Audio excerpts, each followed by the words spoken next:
L'équipe de la cuisine d'Ecclesia a posé son arsenal de production dans la bourgade historique de Grand Bassam, où nous aurons le plaisir de rencontrer Soraya Koulibaly, une restauratrice spécialisée dans la cuisine des crêpes.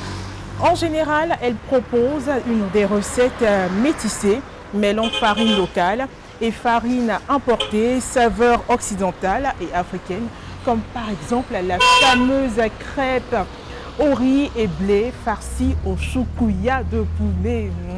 J'en ai déjà l'eau à la bouche. Mais nous ignorons ce qu'elle nous réserve aujourd'hui. Bref, pour tous ceux qui aiment les verbes, cuisiner et manger, eh bien, nous vous proposons d'aller à sa rencontre pour mieux les conjuguer ensemble. Suivez-moi.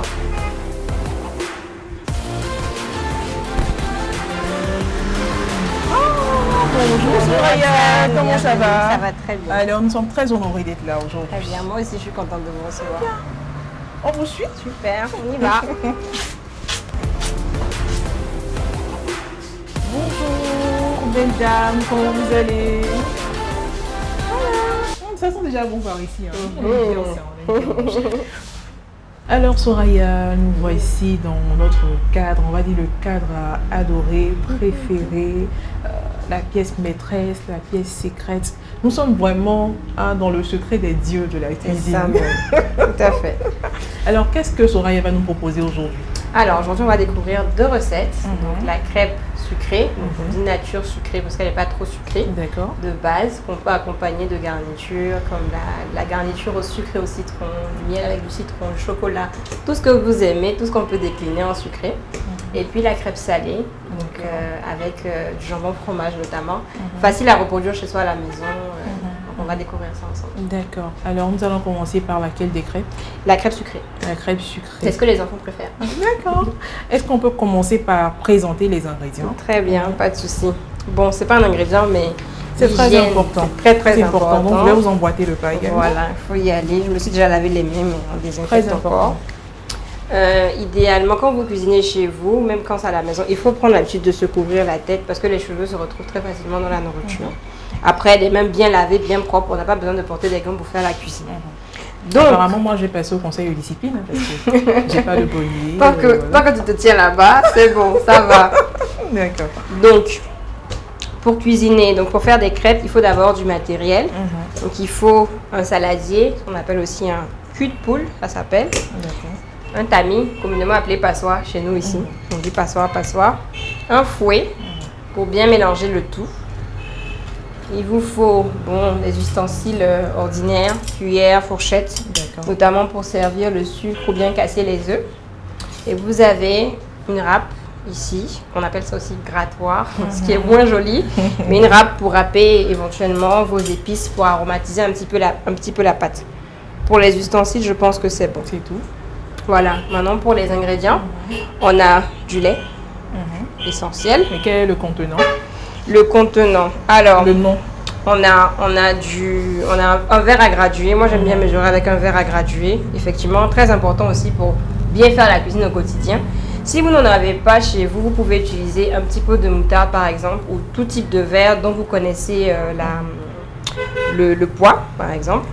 Et puis, donc voilà, ici on a le lait qu'on a mesuré préalablement. Je donnerai les mesures quand j'aurai commencé tout à l'heure. Ici on a de la farine de riz, donc ça c'est le nouvel ingrédient qu'on intègre dans nos crêpes. Farine de riz locale. La farine de riz locale, exactement. On en trouve facilement dans tous les supermarchés, on en trouve facilement. Farine de blé, on connaît, importée, voilà. On a du sucre roux. Moi j'aime bien le sucre roux. Je préfère le sucre roux. Pourquoi? Vous pouvez utiliser du sucre blanc. J'aime bien. Visuellement, c'est joli, ça apporte de la couleur à mes préparations. J'ai l'impression que c'est un petit peu plus authentique que le sucre blanc. Voilà, c'est mon sentiment. Et puis ici, on revient au panier. On a du sucre vanille. Voilà. On a des œufs. On a du citron. Très intéressant. On a de la noix de muscade. Ici, on a du sel. Et le dernier ingrédient que je ne vais pas présenter, Ça, c'est mon infusion, notre infusion secrète de rhum. Donc, on fait infuser des agrumes. Vous voyez, il y a du citron, il y a des oranges. D'accord. On fait infuser, voilà, que ça. On ne peut pas utiliser de la mandarine et tout ça? Si, vous pouvez utiliser tout ce que vous voulez, tout ce que vous aimez. C'est votre rhum maison. Vous le préparez comme vous voulez. Vous le laissez macérer. Vous l'utilisez à foison. D'accord. Donc, voilà. C'est un petit peu ça. On a cité les œufs, mais on aura besoin de combien d'œufs? Pour les proportions, ce que je conseille, c'est en fait pour tout palier de 100 g de farine, vous prenez un œuf. Un œuf. 150 g de farine, on peut rester sur un œuf, sauf si les œufs sont très petits. Si les œufs sont petits, vous pouvez prendre 2 œufs. Et ce qui arrive souvent, c'est que il y a des personnes qui n'aiment pas les crêpes parce qu'elles disent que ça sent trop fort les œufs. Il faut être attentif à ça. Pour la farine, donc là, on est parti sur un format de mini crêpe, donc on en aura à peu près une quinzaine. On est parti sur 100 g de farine de blé. Vous faites une quinzaine. Vous faites une quinzaine de crêpes avec l'appareil que moi j'ai en fait. Donc je connais à peu près les dimensions, les proportions. Sinon, si vous avez votre poêle, c'est à vous d'expérimenter. Quand vous allez expérimenter, vous allez voir combien de crêpes est-ce que ça peut vous faire. Vous commencez avec une petite quantité, par exemple 100 g. Peut-être ça va faire 2 crêpes ou 3 crêpes en fonction de votre poêle. Et puis vous saurez comment doser pour le nombre d'invités ou le nombre de crêpes que vous voulez faire. Donc 100 g de farine de blé, 50 g de farine de riz. La farine de riz, on la mesure comme la fécule. Voilà, parce que ça n'a pas la même texture que la farine de blé, c'est beaucoup plus fin. Le lait, j'ai mesuré 275 ml de lait à peu près. Et puis pour le sucre, on mesurera à la grande cuillère. Voilà, on peut mettre une grande cuillère, il me semble que c'est à peu près 16 g. Donc voilà, on peut déjà. Et le sel, c'est quoi? C'est juste une pincée? Le sel, c'est juste une pincée parce qu'il y a ce qu'on appelle le bliss level en cuisine. C'est le niveau parfait où le sucre et le sel atteignent un pic très intéressant. Et pour les personnes qui ont un palais affûté, elles peuvent se rendre compte que, par exemple, c'est comme la loco sans sel. Voilà, c'est la même chose. Quand on ne met pas du sel sur la loco dans le claclo, on sent qu'il y a un petit truc qui manque. Donc c'est un peu ça l'idée. Très bien. Ok, on peut démarrer? Bien sûr, on attend que ça. Très bien. Donc on commence par tamiser la farine, très important. Ça permet d'éviter qu'il y ait des grumeaux. Les crêpes, c'est simple, mais c'est technique en même temps. D'accord. Donc on respecte bien, on tamise la farine. Ça nous permet d'éviter les grumeaux. Voilà. On va tamiser notre fécule aussi. Ça nous permet de limiter les grumeaux. Très bien. On pose ça à côté. On fait un petit puits au milieu. C'est pour ça qu'on utilise en général des saladiers ou des ustensiles creux. Exactement, des ustensiles creux. Voilà. Voilà. On rajoute en général les ingrédients secs d'abord, sauf les arômes qu'on mettra à la fin. Un petit peu de sel dans les crêpes sucrées. Ah, c'est moins de l'équivalent d'une pincée. Hein. Oui, c'est moins de l'équivalent d'une pincée. C'est vraiment un soupçon. D'accord. Vraiment un soupçon. Ah, le sucre est trop bien fermé. Voilà. On rajoute. Alors moi j'aime quand les crêpes ne sont pas trop sucrées. Donc mieux vaut que ça ne soit pas trop sucré et qu'on puisse rajouter du sucre plutôt que l'inverse. Je rajoute un petit peu. Bon, ma cuillère n'était pas bien remplie. Qui va donner le goût sucré. Exactement. Donc si vous voulez mettre du chocolat ou de la confiture après, si la crêpe est trop sucrée, c'est écœurant, c'est très désagréable. Donc voilà, on a mis notre sucre. Maintenant, on va délayer, on va dire, à peu près de la moitié du lait. Il arrive parfois qu'on mesure, mais chacun a ses préférences. C'est-à-dire que certaines personnes vont aimer les crêpes qui sont relativement épaisses. D'autres vont aimer les crêpes qui sont légères. Donc, en fonction du dosage, vous allez vous-même pouvoir jouer sur la texture des crêpes. Et aujourd'hui, on aura des crêpes comment? On aura des crêpes légères. Moi, j'aime bien les crêpes légères. Légères, mais consistantes. Donc, on remue. On remue en fait, là c'est un peu technique donc je monte bien. On remue en partant du centre vers l'extérieur. Et en fait on prend son temps. On rajoute le lait. On ne peut pas aller dans le sens contraire. Il faut toujours aller dans le même sens. Ça je sais que c'est pour les gâteaux que c'est conseillé. Pour les crêpes, c'est pas grave. D'accord. Donc on remue.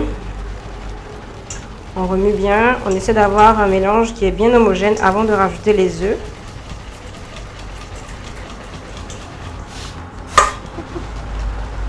On remue tout doucement, on incorpore la farine qui est au bout, qui est au bord, pardon.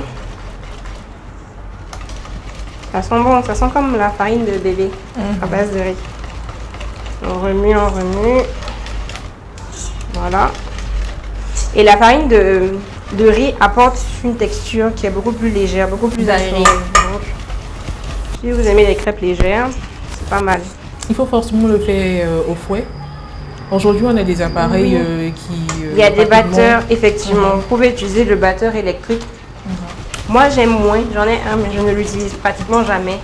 Sauf pour des très grosses quantités. D'accord. Parce que il faut pouvoir sentir les ingrédients, en fait. J'aime bien sentir comment est-ce que les ingrédients se mélangent. D'accord. Je vais apprendre à avoir un meilleur contact avec les ingrédients. Donc, voilà. Ensuite, on va casser les œufs. Je conseille de casser les œufs à part. Ok. Séparer le blanc du jaune? Non.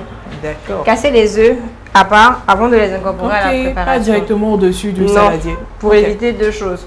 Souvent, les œufs sont avariés, donc ça vous évitera de gâcher votre préparation. Là. Et souvent aussi, quand on casse directement, il y a des détritus sur les œufs ou bien il y a des coquilles d'œufs qui peuvent tomber dans la pâte. Et c'est désagréable quand on mange. Donc, casser les œufs. Voilà.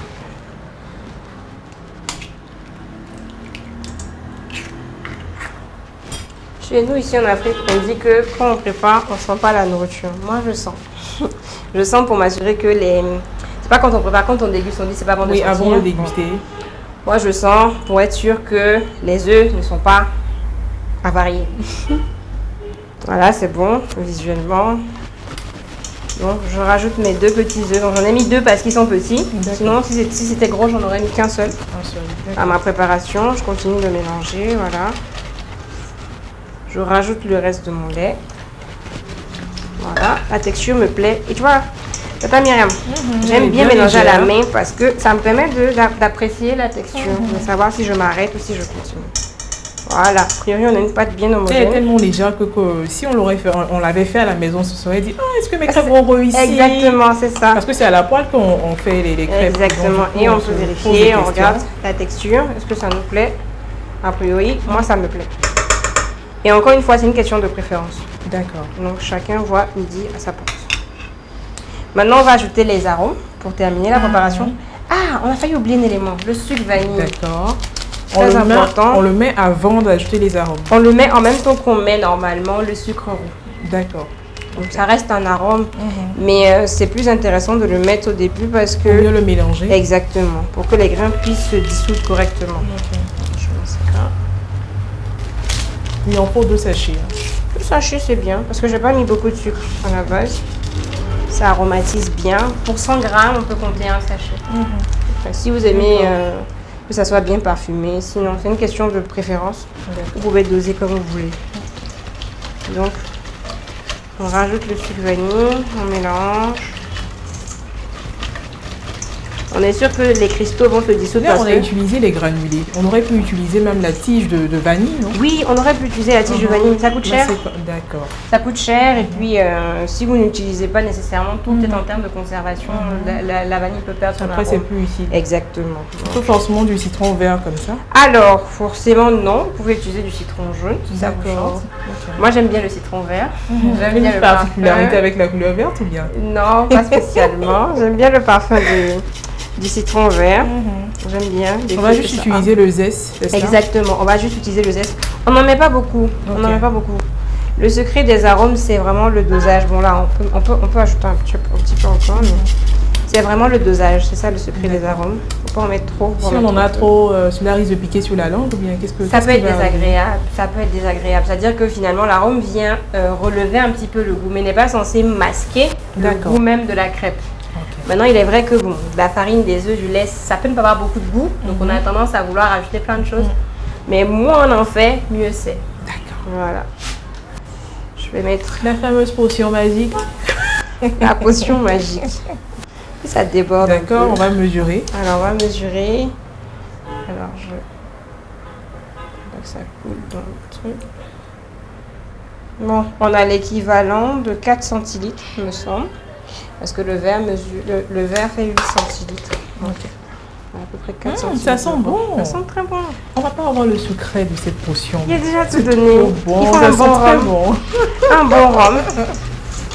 Le rhum de cuisine, c'est bien. Enfin, le Manguston, moi, j'apprécie pour la cuisine. Je trouve que ça parfume bien. Il y a des personnes qui vont prendre du Saint James pour la maison, qui aiment bien, ou des rhums qui sont beaucoup plus peu cher. Ça dépend de chacun ses Ça prend moyens. chacun. Mais il faut trouver le bon rapport qualité-prix. Voilà, normalement notre préparation est prête. Et la noix de muscade? J'en ai déjà. Non, pas encore. Ah, d'accord. Tata me distrait Ah bon? avec les histoires de couleurs vertes et tout là. Allez, un petit peu de noix de muscade, concentration. Et c'est bon.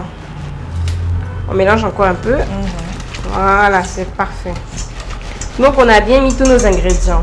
On est sûr là maintenant. Sucre vanille, muscade, citron. Et puis tout le reste, ça suit. C'est Donc- l'occasion pour nous de rappeler encore une fois les ingrédients, n'est-ce pas? Oui, on va rappeler les ingrédients qu'on a utilisés. Donc on a utilisé de la farine, 100 g de farine de blé, 50 g de farine de riz, local riz blanc qu'on trouve ici. On a utilisé 2 œufs, 2 petits œufs. Voilà. On a utilisé une grande cuillère à soupe de sucre roux. Voilà, parce que moi j'aime le sucre roux. Et puis on a utilisé l'équivalent de 275 ml de lait. Du lait demi-écrémé. Ça, je vais pas préciser, Oui, on a mais pas de fait lait la question. demi-écrémé, parce qu'il y a le lait écrémé, il y a le lait demi-écrémé et il y a le lait entier. C'est une question de préférence, encore une fois. Moi, j'aime bien le demi-écrémé, il est équilibré. Ensuite, on a utilisé du sucre vanille pour l'aromatisation, de la noix de muscade et du zeste de citron, ainsi que la petite potion magique, le rhum infusé. Voilà. On va laisser la pâte reposer un petit peu, le temps de préparer les crêpes salées. D'accord. Et puis, On laisse on va notre passer à la mélange cuisson. se reposer Oui, à l'air on libre peut le comme laisser ça, se reposer. On peut couvre couvrir juste, voilà, on le laisse avec reposer un à papier, température avec ambiante. un sachet film. Avec un sachet film, avec un torchon Un linge, propre. d'accord. Voilà, ça marche aussi. D'accord. Qu'est-ce que je voulais ajouter? Le temps de repos n'est pas obligatoire. Par contre, il faut éviter de préparer de faire votre préparation avec du lait froid. Parce qu'il faut quand même que la pâte puisse, on va dire, fermenter un petit peu légèrement. Donc, si Ok. le lait est froid, le temps que le lait se réchauffe, ça peut mettre beaucoup plus de temps pour que la pâte soit un petit peu plus aérienne, un peu plus légère. Donc, si vous êtes pressé, faites tiédir un peu le lait. Je n'ai pas dit bouillir, j'ai dit tiédir. Faites tiédir un peu le lait. Vous pouvez faire votre pâte à crêpes avec 100 ans de repos, directement la faire sauter. Et comme on a un climat qui est relativement chaud, parfois même le temps de faire la pâte avec un lait à température ambiante, la pâte a le temps déjà de fermenter et on peut directement faire les crêpes. D'accord. Donc voilà, c'est bon pour la première partie. D'accord. Alors, en attendant la seconde partie, qu'est-ce qu'on fait? En On va débarrasser Exactement, on va desservir la débarrasser le table plan et de tout ça. travail et puis on D'accord. va revenir pour Très la bien. suite. Sinon, qu'est-ce que je pose ça pour aider? On n'aura plus besoin de cela aussi. Et après, on va utiliser. On va utiliser, je vais utiliser le contour. Je m'en fous du reste. Ok. Super, on va passer à la cuisson. Bien sûr. Des crêpes sucrées. Des crêpes sucrées, c'est ça. On va ça, débarrasser c'est bien, encore Marie. une fois. Ça va durer. Ça va durer comme le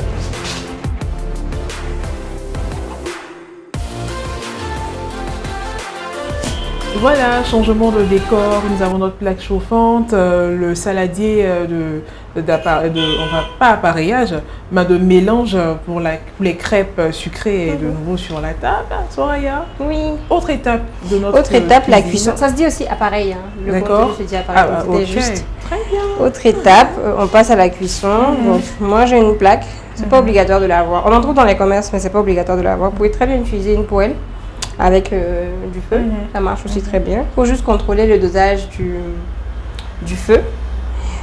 Donc voilà, la plaque doit être bien chaude, mais pas trop. Parce que quand c'est trop chaud, ça crame. D'accord. Comme pour la cuisson de la loco. Si l'huile est trop chaude, la loco va cramer à l'extérieur et ne pas cuire à l'intérieur. Donc voilà, on allume.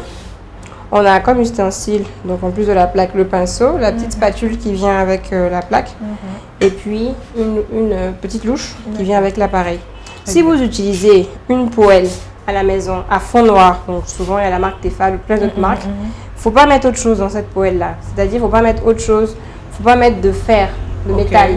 Faut pas rayer la poêle, parce que si vous rayez votre poêle, vous pouvez pas faire de jolies crêpes. Tout va se détacher. Donc ici, voilà, on utilise uniquement ça, ou bien des petites spatules en bois qui viennent aussi avec pour tourner les crêpes. Voilà. Donc, ici, j'ai de l'huile. Quel type d'huile? C'est de l'huile d'Inor. J'aime beaucoup l'huile d'Inor. L'huile de chez nous, encore une fois. On va reprendre. Quel type d'huile? Je veux dire. Huile de palme. Huile de palme. Voilà, ok. On va dire ça comme ça. D'accord. Quel type d'huile? Donc c'est de l'huile de palme, donc vous pouvez utiliser la marque qui vous convient. Moi j'aime bien l'huile d'Inor parce que je trouve que les crêpes sont plus légères. Il n'y a pas d'huile d'Inor, pardon. Alors c'est quel type d'huile? Donc c'est de l'huile de palme qu'on trouve dans les commerces. Moi j'aime bien utiliser l'huile de manière générale parce que les crêpes sont beaucoup plus légères. D'autres personnes optent pour le beurre. D'autres personnes optent pour le beurre. Ça peut être conseillé. Le beurre apporte un parfum intéressant, mais c'est beaucoup plus riche que l'huile, par exemple. Donc, moi, je l'ai dit tout à l'heure, je pars sur une farine de riz, je pars sur du riz diététique. Si finalement, c'est pour rajouter une couche de gras, on perd un petit peu le côté sain. Donc, on évite. Et puis, la cuisson est parfaite. Donc, on va appliquer un petit peu d'huile. Voilà. On mélange bien. On en met bien sur toute la surface concernée pour ne pas que ça attache. Voilà. Et on va passer à la cuisson de nos crêpes. Donc, on mélange un peu. Voilà. Il y a des personnes qui goûtent leur pâte à crêpes. On peut goûter. Hein. Oui, mais si Soraya a humé les œufs, elle peut bien goûter. Vous voulez goûter? Oui, pourquoi pas. Aujourd'hui, je suis un peu plus timide que d'habitude. On peut goûter. Certains téléspectateurs vont le dire. Mais j'observe. On peut goûter. On va aller voir. Oui, c'est bon. Le sucre, voilà. Voilà, c'est pas mal, on peut goûter. Maintenant, on passe à la cuisson. Donc, on remplit. Il y a des amis qui disent que c'est gnomi de blanc. Ils disent oui, c'est gnomi de blanc, c'est vrai. Voilà, on remplit. La pâte est légère, donc on peut se permettre de remplir. Voilà. Et c'est sympa parce qu'on peut en faire cuire 6 en même temps. Ok. Donc, voilà. C'est pratique pour le commerce ou bien même à la maison? À la maison. À la base, c'est pas conçu pour le commerce. D'accord. J'en ai détourné l'usage pour un usage domestique. D'accord. C'est pas conçu pour le commerce dans la mesure où c'est du matériel domestique. Donc, au bout d'un moment, ça meurt si on en fait un usage répété. Donc, voilà. On surveille la cuisson. Ça sent bon. Très bien. Ouais. On dirait que les dégustants, ils n'ont rien à voir. Hein. Beaucoup de chance. Ça là, ça va chauffer ici. Donc voilà, surveille la cuisson. Décolle un peu les bords. Donc ne stressez pas trop vos crêpes. Des mouvements délicats. Des mouvements délicats pour ne pas gâcher le visuel déjà. Parce que la dégustation commence par les yeux. Donc voilà, on sait que la crêpe est cuite quand il n'y a plus de surface liquide en fait sur l'autre face. Donc on surélève un peu les bords. Voilà. Ah ben ça c'est tout un art. Hein. C'est tout un art. Il faut prendre le temps de le faire. Il faut prendre le temps de le faire. Il faut aimer faire ça. Pour avoir de bonnes crêpes. Tout à fait. De belles crêpes aussi. C'est ça. C'est exactement cela. En tout cas, ça sent très bon. Merci. Très très bon. Voilà. On peut les tourner un peu. J'attendais ce moment. On tourne. Très bien doré. Voilà. On laisse cuire un petit peu encore la deuxième face. Puis après, on pourra retirer. Alors, je pense bien qu'on va retirer les crêpes. Tout à fait. Ça sent tellement bon, voilà, pour ne pas cramer. Voilà, on retire. Des fois, je décale un peu vers le centre parce que la chaleur est plus condensée au milieu. D'accord. Le milieu cuit un peu plus vite, celles qui ne sont pas bien dorées. Je bien décale doré. un peu. Voilà.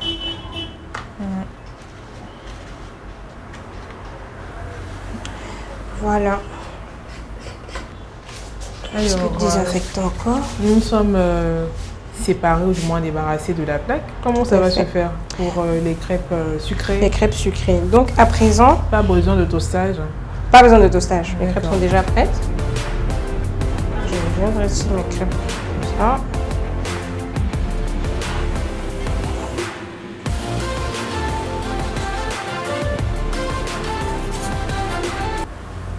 Voilà. On constate qu'il n'y a plus de place. Donc on ne va plus rien ajouter. On va préparer une petite émulsion à laquelle parfois on n'est pas habitué. C'est la sucre citron. J'ai découvert ça grâce à une amie qui vient des Antilles, de la Martinique. Et donc on a pressé du citron. 2 citrons, 3 citrons, ça dépend de la quantité que vous voulez. Vous enlevez bien les pépins, bien entendu, du citron vert. Et vous rajoutez en fait du sucre glace à l'intérieur. Qu'on trouve dans le commerce. Qu'on trouve dans le commerce, exactement. Sucre glace, pourquoi? Parce que ça permet d'éviter les grumeaux déjà. Et puis ça se dissout bien, ça se dissout facilement. Les granulés sont plus petits, sont plus fins. Exactement, les granulés sont beaucoup plus fins. Donc vous mélangez bien. On peut goûter, hein. Nous on est ici, ça peut goûter ça. On peut goûter. C'est bien. Moi dans la pomme. On va goûter. Pas mal, bon. C'est bon. Je vais prendre une petite serviette pour m'essuyer la main.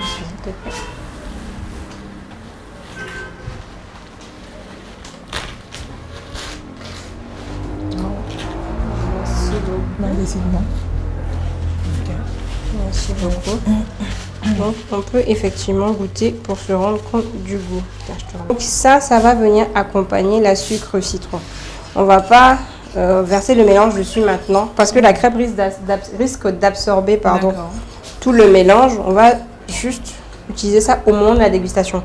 On peut aussi tremper la crêpe directement dedans, la rouler ou bien la plier. Au moment de la dégustation. Au moment de la dégustation. Ici pour la miel, on va faire une autre miel.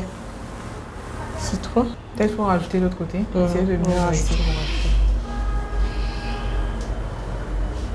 Donc, on va rajouter, on va faire une petite émulsion à base de miel citron aussi.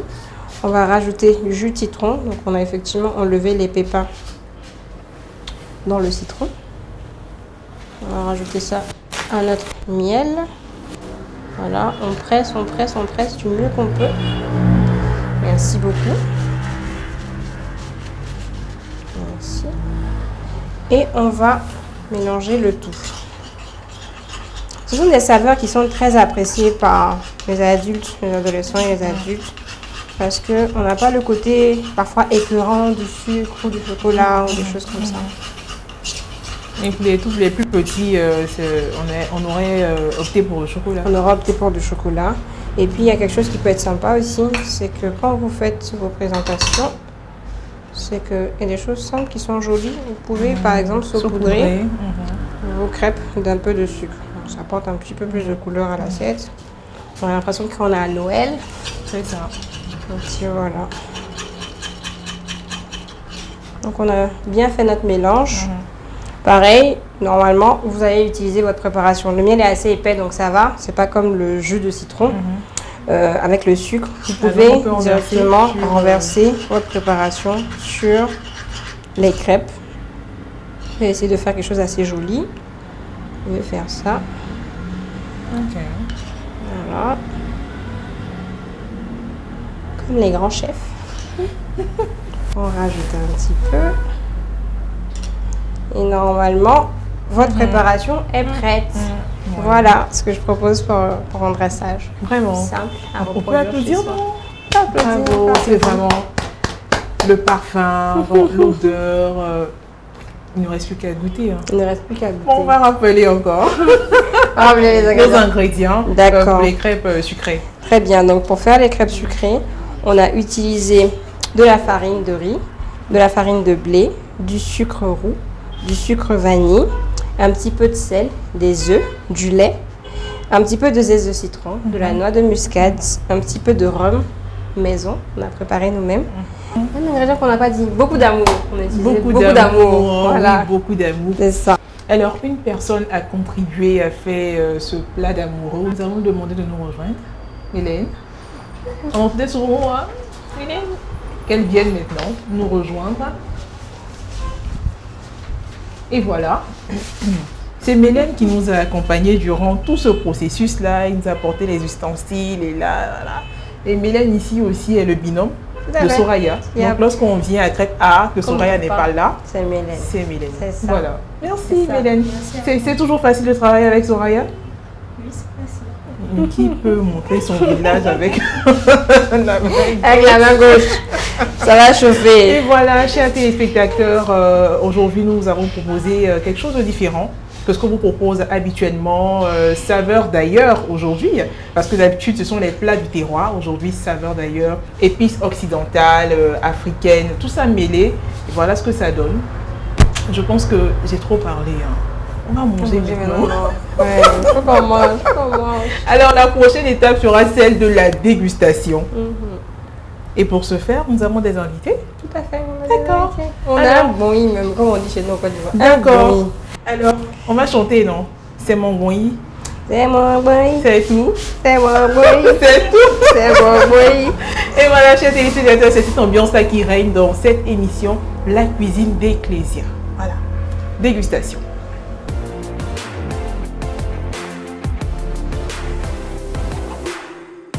Et voilà, chers téléspectateurs, comme annoncé, nos invités ont pris place à la table d'honneur. Nous allons laisser le soin à Soraya de nous présenter ses invités. Soraya. Oui, donc on a Miss Brito avec nous. Coucou. Et moi, Jordan, M. Bapoulé, et puis Madame Zébé Gilbert. Très bien. Vont déguster. C'est sur cette note de dégustation que prend fin cette émission culinaire au cours de laquelle Soraya Coulibaly nous a proposé des recettes de crêpes atypiques avec des produits bio locaux. À très bientôt.